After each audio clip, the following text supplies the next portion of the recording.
Welcome. Imagine stepping aboard a floating resort with your family. Characters and costumes, ocean views, and memories in the making. Sounds wonderful. Never been on a cruise, have you? Now imagine federal agents boarding the same ship, not for safety drills, but to detain crew members suspected in the distribution of child sexual abuse material. And at the same time, half a world away, a different vessel becomes the center of international concern, not over predators this time, but over a rare virus that has experts closely watching for signs of human-to-human spreading. Welcome to Breaking the System. This is episode 62. The high seas lockdown, and today we examine the systems of travel, public health surveillance, law enforcement, and pharmaceutical monitoring that intersect on the high sea. We'll look at recent events involving cruise ships, place them in historical context, and explore how societies balance things like safety, commerce, mobility, and most important, individual rights. No conclusions forced, just the systems laid bare so that you, the viewer, can evaluate them. The curtains rise, the lights burn bright. You're blinded now, can't see the fight. Smoke and mirrors, they lead the way. Fooling hearts night after day. Welcome to the show, it's all pretend. The smiles, the lies, the perfect end. All right, and welcome back, guys and gals. We appreciate you guys tuning in tonight. So, let's just jump right in. In April of this year, U.S. Customs and Border Protection, the CBP, and Homeland and Security Investigations, HSI, all right, we love our acronyms, right, conducted Operation Tidal Wave at the Port of San Diego. Agents boarded multiple cruise ships, including a Disney Cruise Line vessel. Reports indicate 27 to 28 crew members were detained, many from the Philippines, on suspicion of involvement with child sexual abuse material. Visas were revoked and those detained were reparated. And so Disney Cruise Line stated that it has a zero tolerance policy. Well, of course they do. They also cooperated with authorities and noted that the majority of those detained were not its employees. Pretty convenient. Media coverage varied, and some outlets emphasized the child protection angle and the distribution nature of the CSAM, which is the child sexual abuse material. Others initially focused on logistics and immigration elements before fuller details emerged. And so this isn't entirely new. Cruise ships have long operated in a unique regulatory environment. They often sail under flags of convenience, like in the Bahamas and in Panama. And what this does is this creates jurisdictional complexities. And so historical precedents include reports of labor issues, sexual assaults, environmental violations on cruise lines dating back decades. And the International Labor Organization and varied maritime conventions attempt to set standards, but enforcement relies on cooperation between the flag states, the port states, and of course any and all companies that are involved.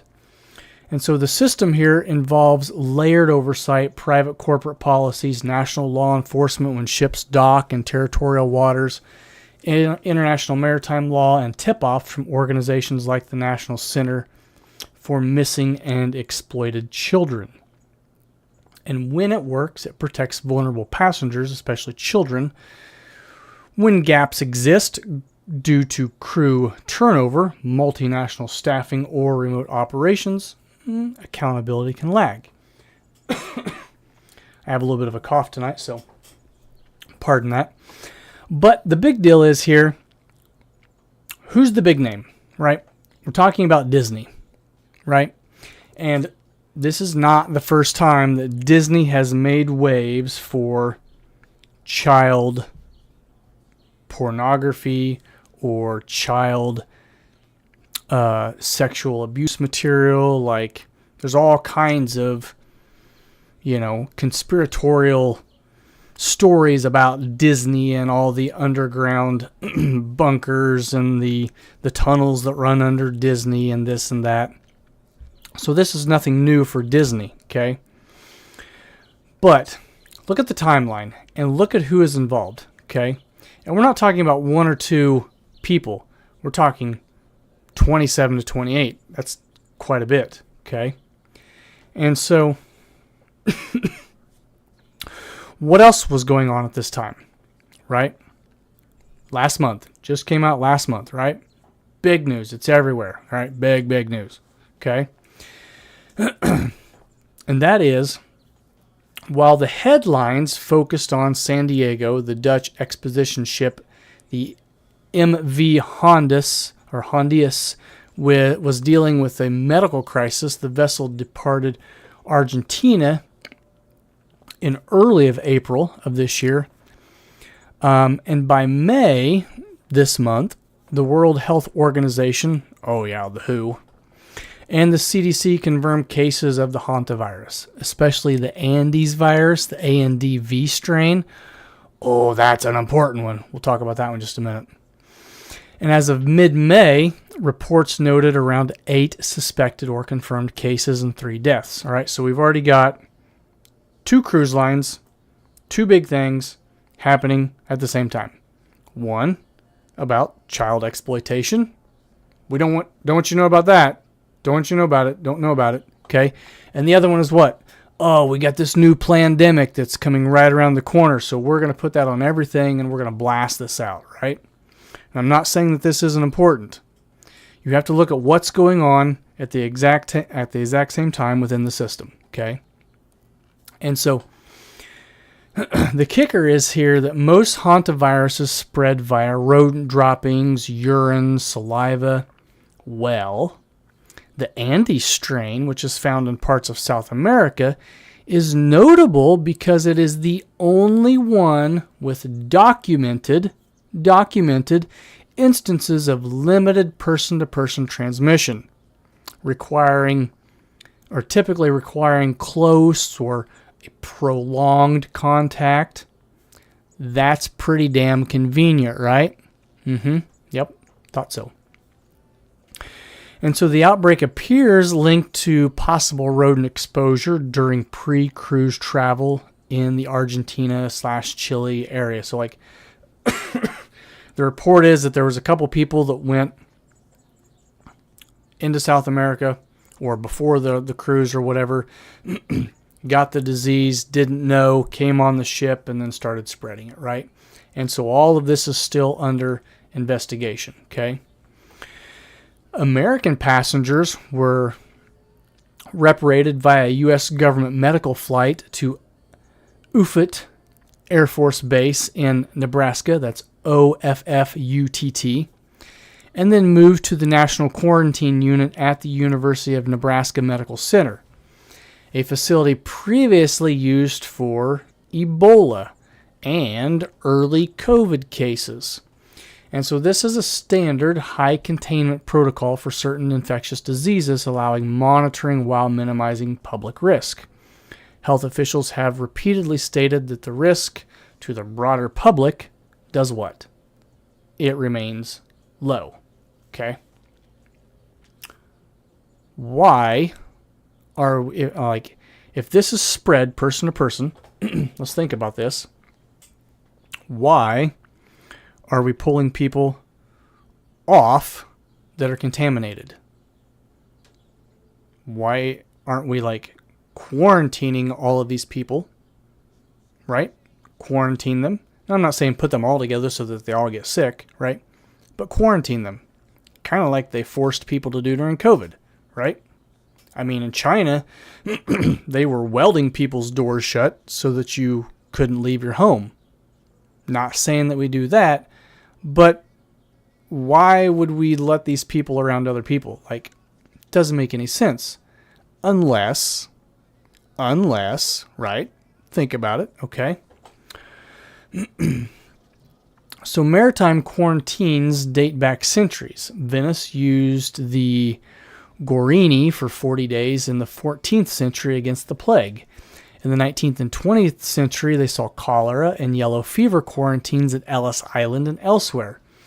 Modern systems governed by the WHO's International Health Regulations in 2005, which I don't trust the WHO. Don't trust them at all, right? And their global agenda, I'm just throwing it out there. I don't trust them. You can trust them if you want to, but I don't, especially after COVID, like, especially all the documents that's been coming out. Like, I don't trust them. Never will. And so these guys balance disease control with trade and travel rights. Cruise ships amplify this challenge with things like dense population, shared air, shared food, and when we have international passengers, people from all over the place coming together. And so the hantavirus itself has a U.S. history. We had an outbreak of the sin nombre in the 1990s, and that was linked to deer mice in the Southwest, highlighted rodent-borne risks in challenging climates and habitats, right? So it's a different version or different variation of this virus. Okay? So both of those things going on at the same time, right? Now let's move to the third part of this conversation. Some observers conducted the outbreak or connected the outbreak to a 2021 Pfizer post-authorization safety document that's been going around.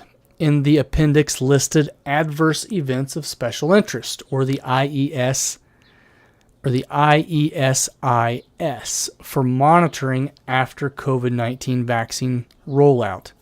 The hantavirus pulmonary infection appears among over 1,000 other terms. Okay. Now, this list was not a catalog of confirmed vaccine side effects. That's not what that was. It was a broad set of conditions regulators and companies agreed to watch for in voluntary reporting systems like the VAERS, which is standard pharmacovalent practice to detect any potential signals or signs, even rare or unrelated ones. So they just wanted to check all this stuff, right? And so our wonderful fact checkers and Pfizer statements clarified it. mRNA technology. The broader system of vaccine safety monitoring evolved from historical lessons. In the 1950s and 1960s, we had the thalidomide, which led to stronger regulations. In 1976, led the flu or the swine flu vaccine campaign, highlighted risks of rushed programs. And then, of course, one of the biggest one was COVID-19. Okay. What are they talking about now? They're talking about getting this mRNA vaccine for the hantavirus. Okay. So what we're saying is tonight is that all three of these things are connected. They are, right? Cruise ships, one's Disney, it's related to pedophilia, right? The hantavirus related to COVID, okay? Let's talk about one and not talk about the other, okay? We still haven't solved the issue of the Epstein documents. We keep having issue after issue after issue, right? And a lot of these pieces of the puzzle, when you start digging into all of these things, what do they all have in common other than money, right? It's all some type of child pedophilia type stuff. It is. It's all child pedophilia, right? I just don't know if I would give Disney any of my money anymore. Like, they're getting pretty bad. Like, and it's just my personal opinion. Okay?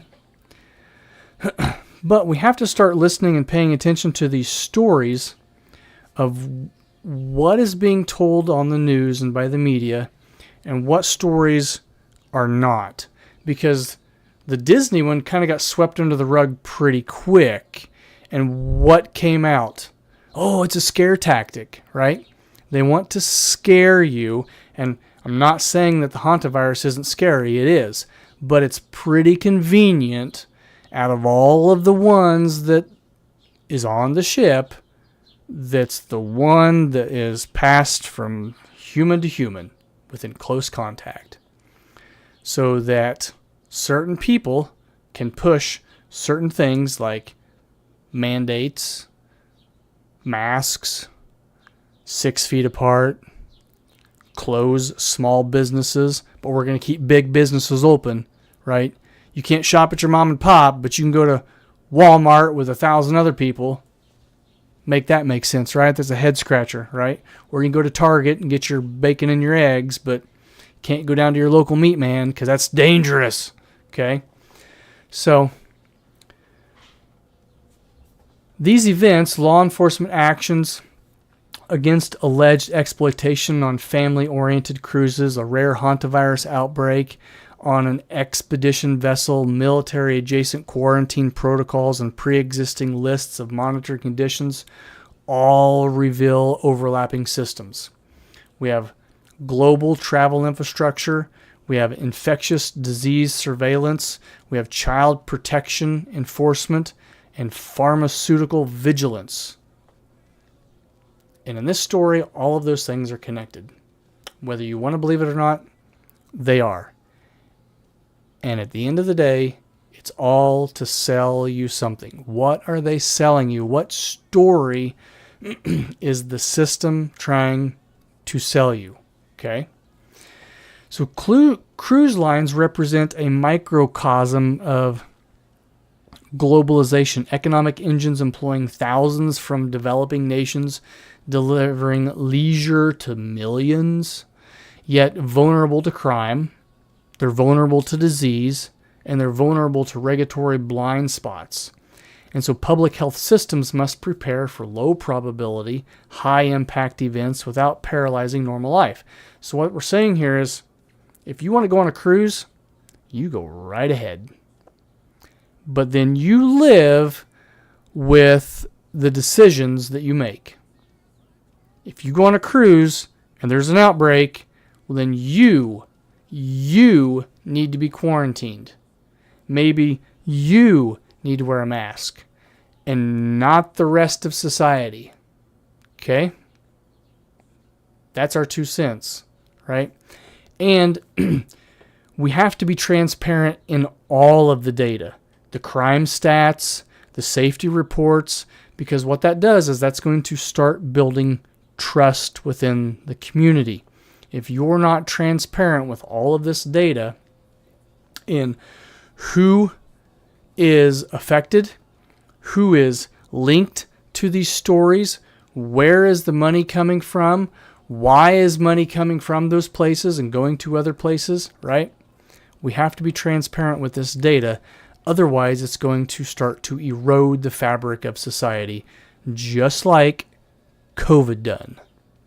COVID done so much more harm to the fabric of society and people trusting other people than it ever did with anything else. Because only like 1% of the entire population of the world died from COVID. Okay? And like I said, I'm not saying that that's not a bad thing. Like, COVID was bad. But did we have to shut the whole world down just for that to happen? Okay? And people still got sick anyways, right? It didn't do anything. It didn't do any good. Okay? And now we're still living with other repercussions because of that, right? And so here's our critical thinking question of the night, because we're trying to pull all three of these in together.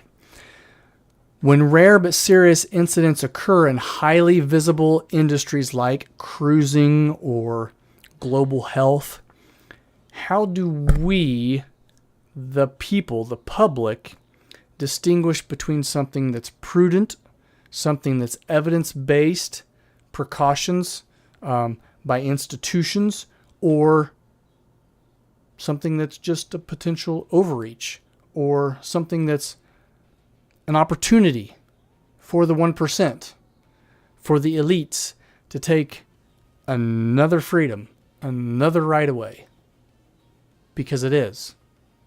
Okay?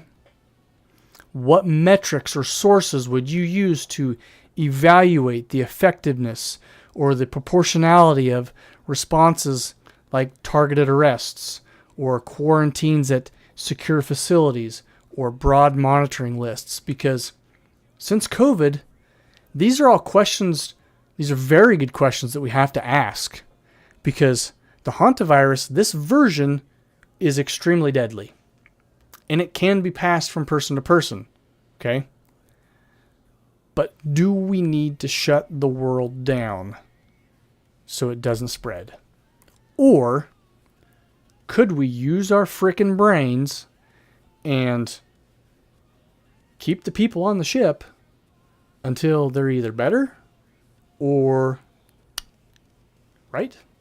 And that's a bad thing to say, but that's the smart thing to do. Okay? So we've got to start asking these critical thinking questions of, like, especially since our media sources are just our sources in general. It's hard to verify, especially since COVID and especially since AI and so many things can be faked anymore. What is real and what is not? What is effective and what is not? What is a precaution and what is overreach? What is an opportunity for the 1% to take rights away? And what is evidence-based? And these questions, I'm sorry, are going to get harder and harder and harder to answer as time goes on if we don't start trusting each other, if we don't start sitting at the table and having conversations with each other, especially when you and I don't agree on certain things. We have to sit at the table, okay? So with that, this was episode 62 of Breaking the System. Thanks for listening. Stay curious. Check your sources. Question everything, especially the system, not just the symptoms. And we'll see you next time. God bless, and we appreciate each and every one of you.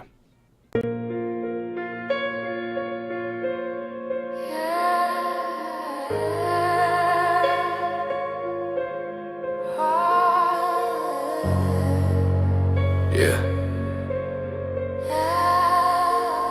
It don't rot overnight, you know. It fades. Slow. Silent. Sweet.